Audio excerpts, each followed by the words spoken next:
The sunny farm awakens with the chorus of contented cows, busy hens, and cheerful ducks under the vast, bright sky. On a weathered fence post, Rocky, the proud rooster, flaps his vibrant wings, chest puffed, as he proclaims, "Cock-a-doodle-doo, look at me."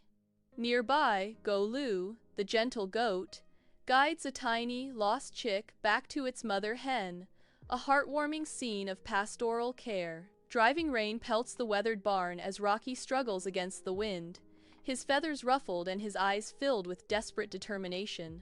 He loses his grip, a flurry of feathers, and a desperate cry of "Help! Help!" as he tumbles into the haystack below. The other animals watch, their eyes wide with fear and confusion as Rocky disappears completely into the golden depths. Golu rushes towards the massive haystack, his determination etched in every stride. With mighty effort, Golu carefully pulls Rocky out, now completely covered in hay. Rocky chuckles. "You saved me, my friend. I'll use my voice to thank others."